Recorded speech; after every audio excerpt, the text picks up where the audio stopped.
Hello, hello. This is BIO461 week 2 and what I've learned this week. This week we're going to talk a lot about ions and resting membrane potential.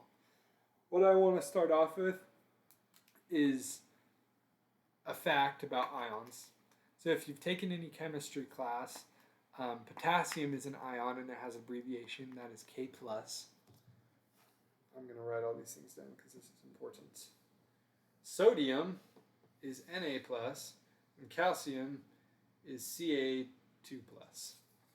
Kind of looks like this on the whiteboard. These are ions. Each ion has something called its equilibrium potential.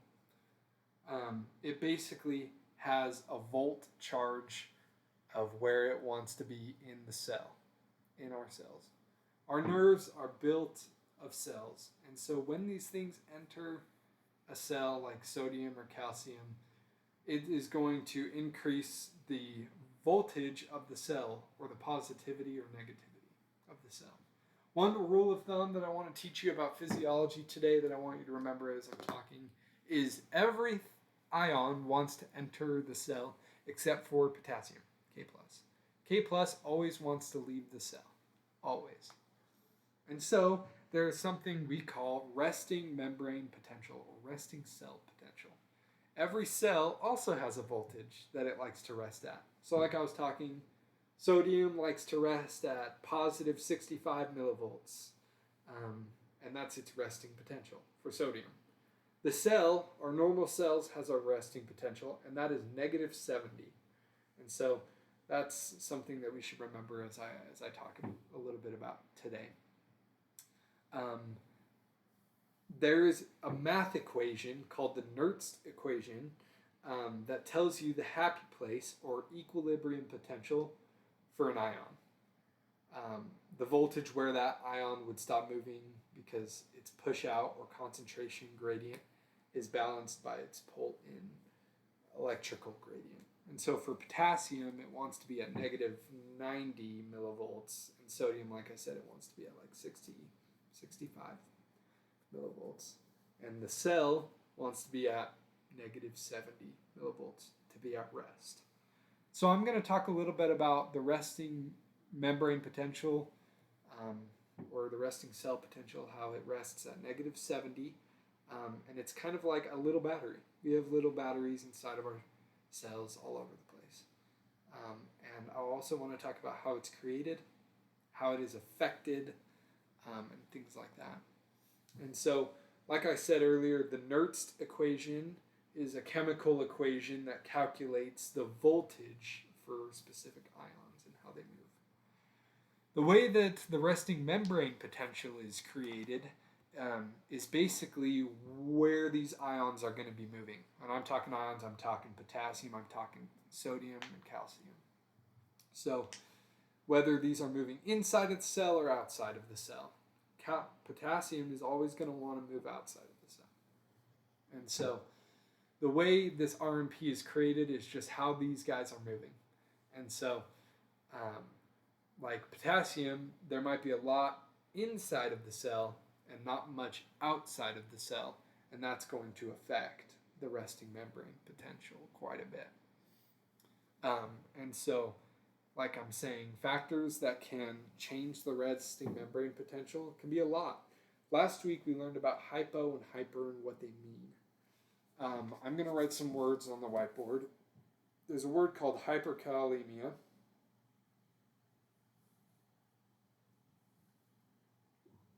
And then hypokalemia.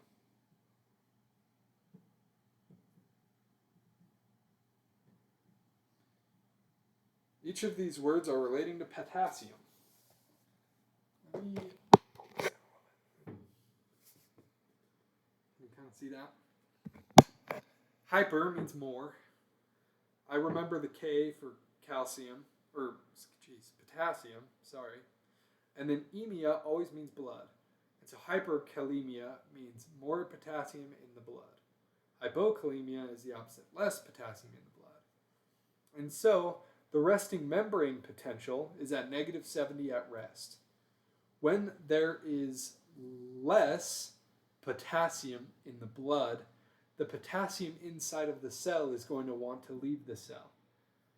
And as we can see here, these ions are important to remember. Potassium is positively charged.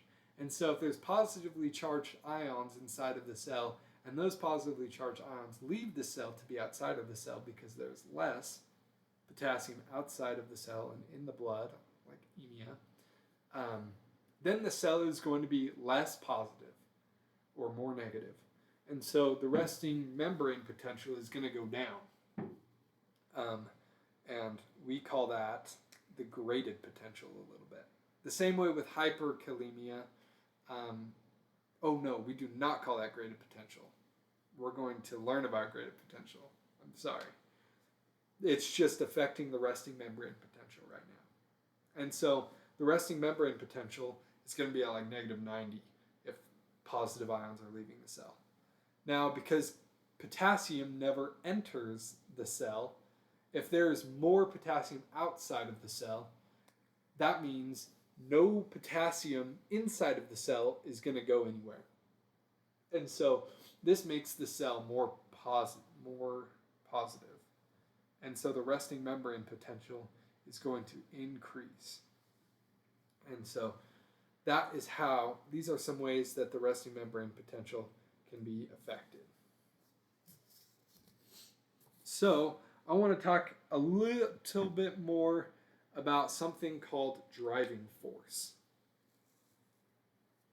Now, everything we talk about is going to be basically about sodium, potassium. I'm going to erase calcium today because sometimes I mix up my words. So the driving force, I'm going to abbreviate it DF. What that means is basically the membrane's potential where it wants to be, or no, where it is, where the ion is at,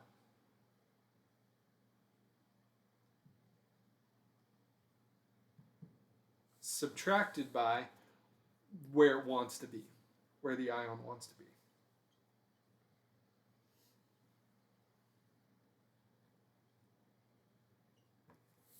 Okay. That is the driving force. And so like I was saying, sodium wants to be, if it was inside of the cell, it would want to make the cell positive 65 when the cell at rest is just negative 70. So it is a big change. It is a big change for the cell, way out of its, way out of the cell's happy place, but into sodium's happy place, if that makes sense.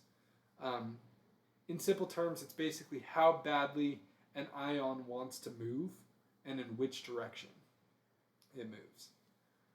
And so at resting membrane potential, at negative 70, sodium is far from its happy place. But at resting membrane potential at negative 70, potassium is close to its happy place, negative 90.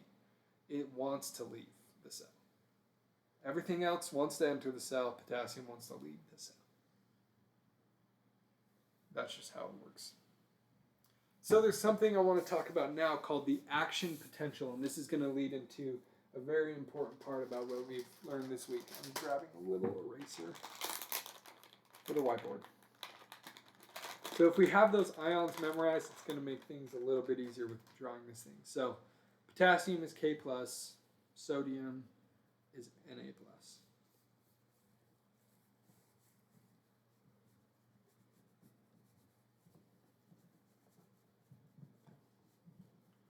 Action potential, let me describe it a little bit. It basically means it's like a quick electrical signal that shoots down a neuron or a muscle cell. It's like it lasts for only 1 to 2 milliseconds, and it's like an all or none motion. It doesn't fade out. It regenerates as it moves along the body of the nerve and stuff like that, or the axon. And so the action potential is like turning on or off a light. It happens instantly or not at all.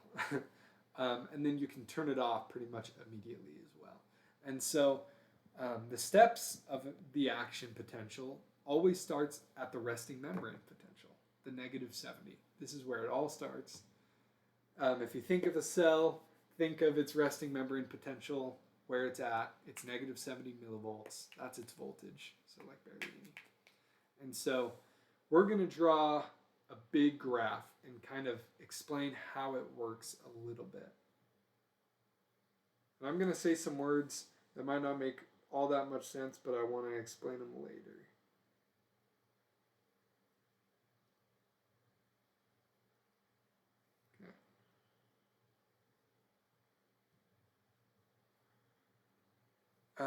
Okay, here we go. So, I'm drawing this out. We're going to draw an action potential and the steps of that. So, this is a graph, negative 70, 0, 30, 65.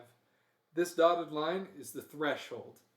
When this line passes the threshold, that triggers an action potential.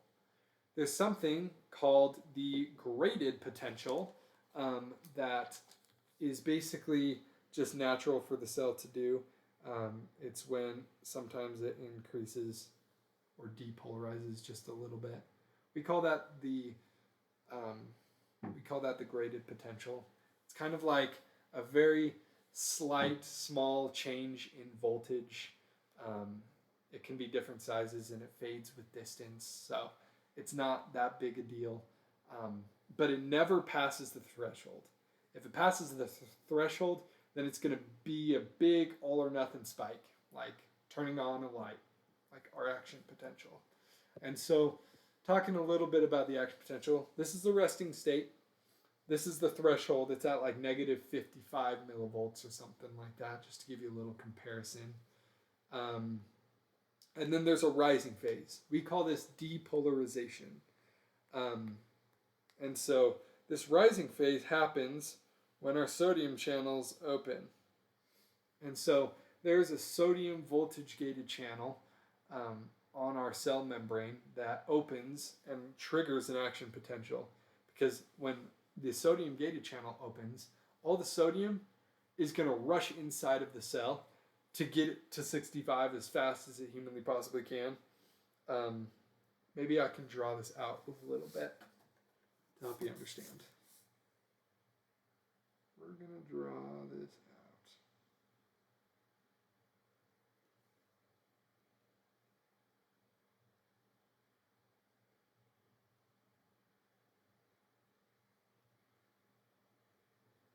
out. Okay. So this is a sodium voltage gated channel. These lines over here are the cell membrane or the cell shell. This right here is called the activation gate. It is closed at resting membrane potential. When it passes the threshold, it opens and immediately triggers an action potential to skyrocket it. When the cell becomes so positive, this inactivation gate, this inactivation gate is charged. So this little ball and chain looking thing, it is charged. It's a positive charge. And we call it the inactivation gate. So the activation gate and inactivation gate. When there's so many positive sodiums inside of our cell, there becomes so many little tiny positives. And if you can think of a magnet and you take two positive sides and try and push them together as hard as you can, they are not going to stick. They're not going to touch. And so it's going to drive this inactivation gate to close because they're like, whoa, way too much sodium coming in. And so this inactivation gate is going to close up because it's positively charged. It's going to throw it to like clog the sodium voltage gated channel. And sodium is not going to reach that 65 because that's way too much. It's probably going to hit around 30 or so. And we call this depolarization when it skyrockets really fast. Action potential and depolarization. Now, it kind of evens out and kind of relaxes now that the sodium voltage gated channel is closed. This is when it closes. So this area is when the voltage gated channel closes. Remember, this area is called the graded potential. It increases or decreases, or it increases, but then it never passes the threshold. So the threshold is basically the mark. It's like no man's land. It's like you pass it and it all of a sudden charges up and sodium channel rushes into the cell. Now, there's a falling phase, so this is depolarization. Now, the falling phase is a repolarization. It's trying to get right back to this resting membrane potential. This falling phase is when the sodium channels close, like I was saying, the inactivation gate gets so positive that it just throws itself and clogs. And then the voltage-gated potassium channels open. And like I was saying, potassium wants to be way down here at like negative 90. Can I draw a 9 backwards? We're going to see 90. Hopefully that looks straight. It wants to be at negative 90. So the sodium channels are going to open. They look similar to the voltage-gated. Oh, did I say sodium? Potassium channels are going to open over here. And it kind of looks similar, but instead of potassium rushing into the cell, it's going to rush out of the cell. And like I was saying earlier, potassium is positively charged. And if potassium positively charged leaves the cell, that makes the cell more negative. And so inside of the cell, we have the cell. Potassium is going to want to leave as soon as humanly possible to get out. This gate is very slow because of how powerful this sodium channel is. And so it takes a long time to get back to negative 90, but it wants to get there. And because it's slow to open, it is slow to close. So it's going to take a while. And because it's slow to close, it's not going to close in time to get to negative 70 back at the resting membrane potential. So it's going to go past the resting membrane potential. We call that hyperpolarization. Once the once the potassium channel eventually closes, it'll even out and go finally right back to its resting membrane potential at negative 70. Hopefully that looks about even. You see what I mean? So maybe I can write this out. Once it officially closes, resting membrane potential comes back to normal. There's a bunch of words that I used as I was describing this. Polarization means the separation of charge. And so when it skyrockets, when it hits an action potential, the cell depolarizes. When it evens out, sodium channels close, potassium channels open, it wants to get to negative 90, it repolarizes as if it's going back to resting membrane potential. But then because it's slow to close, the potassium channel is slow to close, it actually hyperpolarizes a little bit, and then eventually potassium channels close, and it goes back to resting membrane potential at negative 70. These are all in millivolts. So sodium channel wanted to reach positive 65, but because it was so positive at positive 30, the cell wasn't used to it and closed its inactivation gate and was like, no more. And then potassium opened up and was like, I need to regain my resting state. But then it went a little too far negative and then finally evened out. I hope that kind of makes a little bit of sense. I talked a little bit about graded potentials versus action potentials. Like I said, graded potentials are that little curve in the cell that doesn't quite hit the threshold yet. So it's small, it's local changes in voltage, but nothing drastic. Action potential is drastic. It's very fast. It's all or nothing spike way up, as if sodium wants to get to 65 as fast as it possibly can. Next thing I want to talk a little bit about is the capacitance, this word called capacitance, and length constant. I'm going to erase this so that we can draw a capacitance thing. Capacitance is when a cell membrane is has charges. The inside of the cell is negative. The outside of the cell is positive. And so in simple terms, capacitance means the connection between these two that they feel, even though the cell membrane, maybe I can write this out so that you can see better.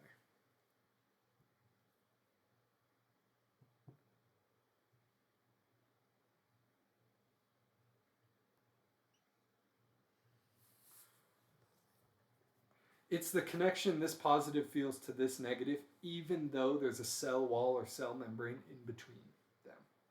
And so they want to connect really bad, but they can't. Not all cell membranes are perfect. The permeability is not always perfect. And so sometimes these positives will slip through and get in. And that's kind of a little bit of an explanation to our graded potential. I think I'm saying that right. Yeah, graded potential. Sometimes the charges changes a little bit because cell membrane is not always perfect. The permeability is not always perfect. Sometimes things can slip through. Length constant, basically, there's a little sign for it. If you've taken chemistry, this is kind of the lambda sign. But this length constant basically tells you how far a signal can spread before it fades out. The longer the length constant, that basically means the longer the length constant, the longer the signal spreads further. And so there's something called myelin on our cells, cell membranes, on the outside. Maybe I didn't explain this good enough. The inside of our cell is negative. So this is the inside of our cell, the ICF, intercellular fluid. And then this is the outside of our cell, ECF.